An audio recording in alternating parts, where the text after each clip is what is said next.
الله أكبر.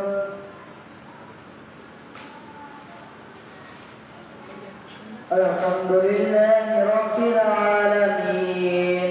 الرحمن الرحيم مالك يوم الدين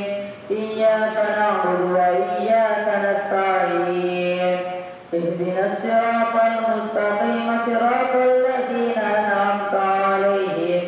غير المغضوب عليهم ولا الضالين. ألف لام ميم صاد كتاب أنزل إليك فلا يكن في صدرك حرج منه لتنذر به وذكرى للمؤمنين. اتبعوا ما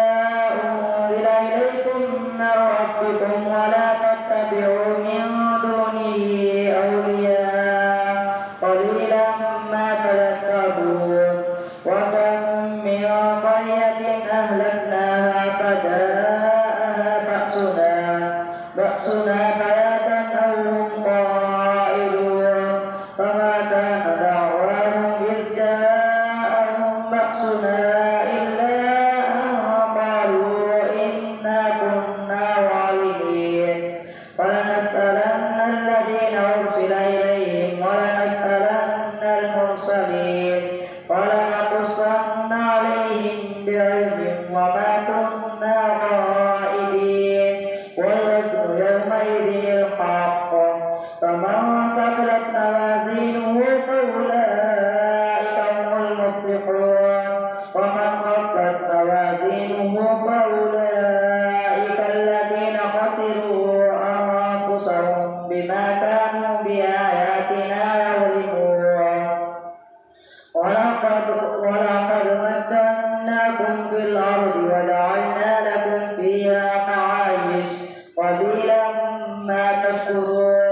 ولقد خلقناكم ثم صورناكم ثم قلنا للملائكة اسجدوا لآدم فسجدوا إلا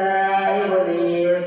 لم يكن من الساجدين. قال ما منعك ألا تسجد إذ أمرتك؟ قال أنا خير منه خلقتني من نار وخلقته من طين. قال فاهبط منها فما يكون لك أن تتكبر فيها فاخرج إنك من الصاغرين. قال أنظرني إلى يوم يبعثون. قال إنك من المنظرين. قال فبما أغويتني لأقعدن لهم صراطك المستقيم ثم لآتينهم من بين أيديهم ومن خلفهم وعن أيمانهم وعن شمائلهم ولا تجد أكثرهم شاكرين. قال اخرج منها مذءوما مدحورا لمن تبعك منهم لأملأن جهنم منكم أجمعين. ويا آدم اسكن أنت وزوجك الجنة فكلا من حيث شئتما ولا تقربا هذه الشجرة فتكونا من الظالمين. فوسوس لهما الشيطان ليبدي لهما ما وري عنهما من سوآتهما وقال ما نهاكما ربكما عن هذه الشجرة إلا أن تكونا ملكين أو تكونا من الخالدين. وقاسمهما إني لكما لمن الناصحين. فدلاهما بغرور فلما ذاقا الشجرة بدت لهما سوآتهما وطفقا يخصفان عليهما من ورق الجنة.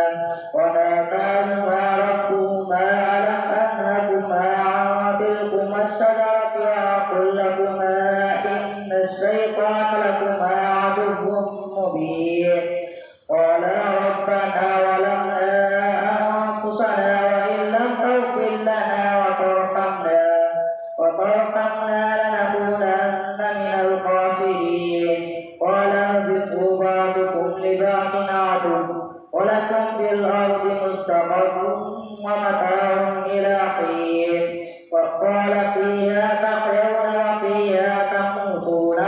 ومنها تخرجون يا بني آدم قد أنزلنا عليكم لباسا يواري سوآتكم وريشا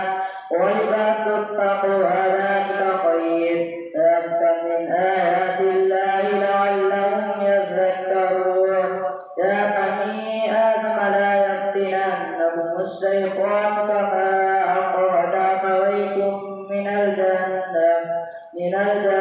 ينزع عنهما لباسهما ليريهما سوآتهما إنه يراكم هو وقبيله من حيث لا ترونهم إنا جعلنا الشياطين أولياء للذين لا يؤمنون وإذا فعلوا فاحشة قالوا وجدنا عليها آباءنا والله أمرنا بها قل إن الله لا يأمر بالفحشاء أتقولون على الله ما لا تعلمون قل أمر ربي بالقسط وأقيموا وجوهكم عند كل مسجد وادعوه مخلصين له الدين كما بدأكم تعودون فريقا هدى وفريقا حق عليهم الضلالة إنهم اتخذوا الشياطين أولياء من دون الله ويحسبون أنهم مهتدون يا بني آدم خذوا زينتكم عند كل مسجد وكلوا واشربوا ولا تسرفوا إنه لا يحب المسرفين قل من حرم زينة الله التي أخرج لعباده والطيبات من الرزق قل هي للذين آمنوا في الحياة الدنيا خالصة يوم القيامة كذلك نفصل الآيات لقوم يعلمون قل إنما حرم ربي الفواحش ما ظهر منها وما بطن والإثم والبغي بغير الحق وأن تشركوا بالله ما لم ينزل به سلطانا وأن تقولوا على الله ما لا تعلمون ولكل أمة أجل فإذا جاء أجلهم لا يستأخرون ساعة ولا يستقدمون يا بني آدم إما يأتينكم رسل منكم يقصون عليكم آياتي فمن اتقى وأصلح فلا خوف عليهم ولا هم يحزنون والذين كذبوا بآياتنا واستكبروا عنها أولئك أصحاب النار هم فيها خالدون فمن أظلم ممن افترى على الله كذبا أو كذب بآياته أولئك ينالهم نصيبهم من الكتاب حتى إذا جاءتهم رسلنا يتوفونهم قالوا أين ما كنتم تدعون من دون الله قالوا ضلوا عنا وشهدوا على أنفسهم أنهم كانوا كافرين قال ادخلوا في قد خلت من قبلكم من الجن والإنس في النار كلما دخلت أمة لعنت أختها حتى إذا اداركوا فيها جميعا قالت أخراهم لأولاهم ربنا هؤلاء يضلونا فآتهم عذابا ضعفا من النار قال لكل ضعف ولكن لا تعلمون وقالت أولاهم لأخراهم فما كان لكم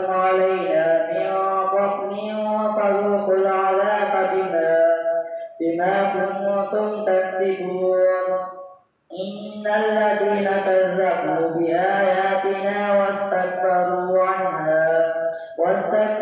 عنها لا تفتح لهم أبواب السماء ولا يدخلون الجنة حتى يلج الجمل في سم الخياط وكذلك نجزي المجرمين لهم من جهنم مهاد ومن فوقهم غواش وكذلك نجزي الظالمين والذين آمنوا وعملوا الصالحات لا نكلف نفسا إلا وسعها أولئك أصحاب الجنة هم فيها خالدون ونزعنا ما في صدورهم من غل تجري من تحتهم الأنهار وقالوا الحمد لله الذي هدانا لهذا وما كنا لنهتدي لولا أن هدانا الله لقد جاءت رسل ربنا بالحق ونودوا أن تلكم الجنة أورثتموها بما كنتم تعلمون ونادى أصحاب الجنة أصحاب النار أن قد وجدنا ما وعدنا ربنا حقا فهل وجدتم ما وعد ربكم حقا قالوا نعم فأذن مؤذن بينهم اللعنة الله على الظالمين الذين يصدون عن سبيل الله ويبغونها عوجا وهم بالآخرة كافرون وبينهما حجاب وعلى الأعراف رجال يعرفون كلا بسيماهم ونادوا أصحاب الجنة أن سلام عليكم لم يدخلوها وهم يطمعون وإذا صرفت أبصارهم تلقاء أصحاب النار قالوا ربنا لا تجعلنا مع القوم الظالمين الله أكبر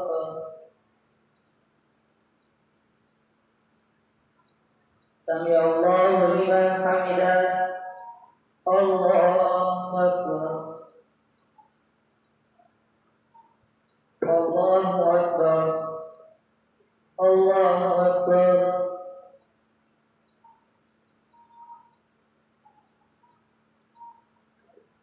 الله أكبر الحمد لله رب العالمين الرحمن الرحيم مالك يوم الدين إياك نعبد وإياك نستعين اهدنا الصراط المستقيم صراط الذين أنعمت عليهم غير المغضوب عليهم ولا الضالين ونادى أصحاب الأعراف رجالا يعرفونهم بسيماهم قالوا ما أغنى عنكم جمعكم وما كنتم تستكبرون أهؤلاء الذين أقسمتم لا ينالهم الله برحمة ادخلوا الجنة لا خوف عليكم ولا أنتم تحزنون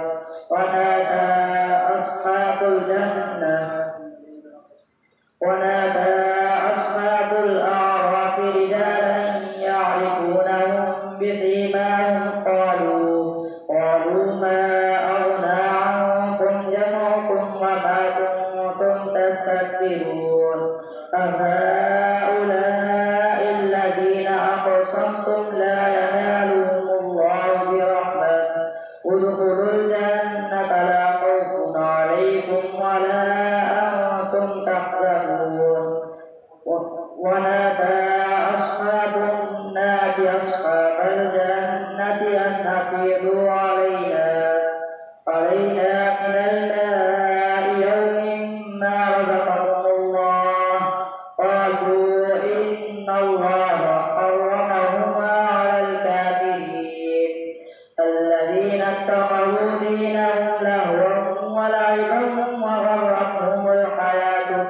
الدنيا فاليوم ننساهم كما نسوا لقاء يومهم هذا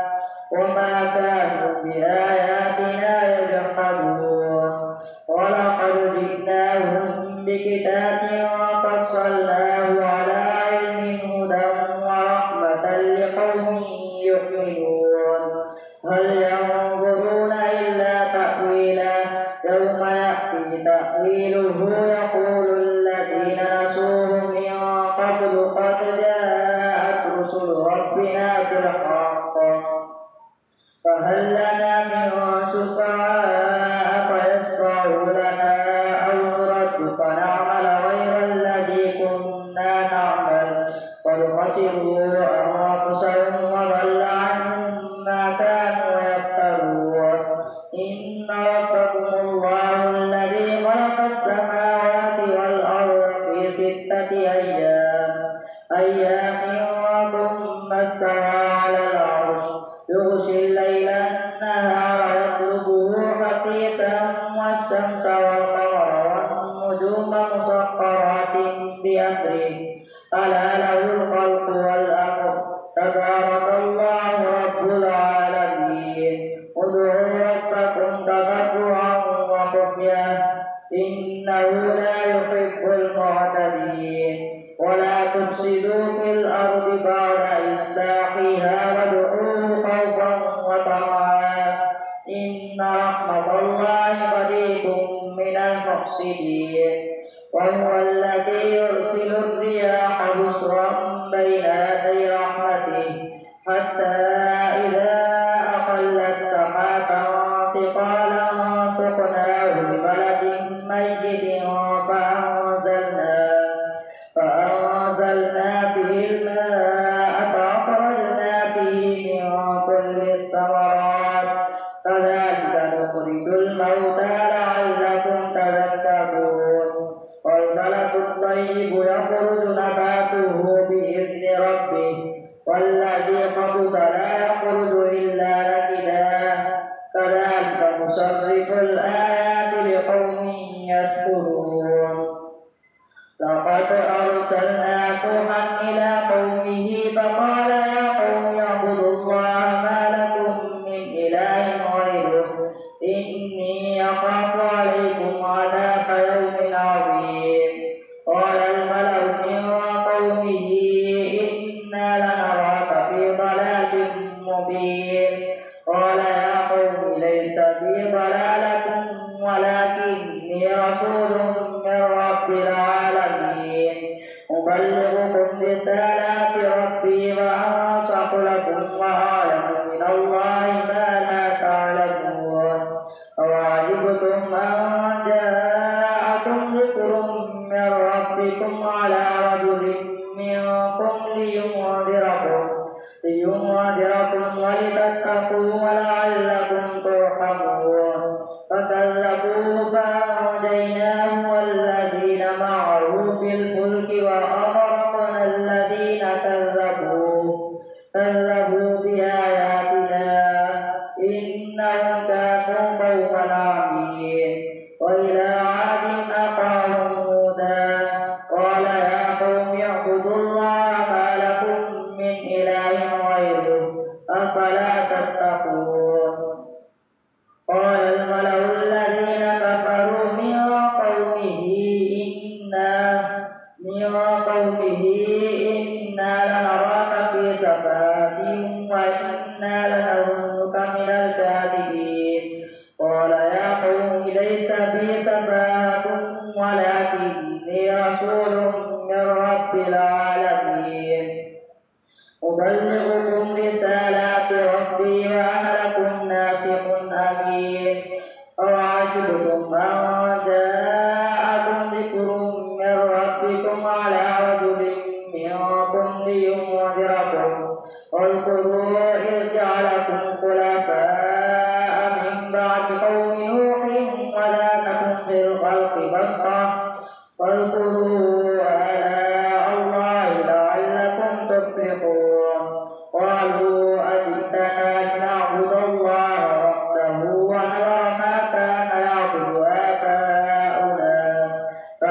البينات ما تعدنا إن كنت من الصادقين قال قد وقع عليكم من ربكم رجس وغضب أتجادلونني في أسماء سميتموها أنتم وآباؤكم ما نزل الله بها من سلطان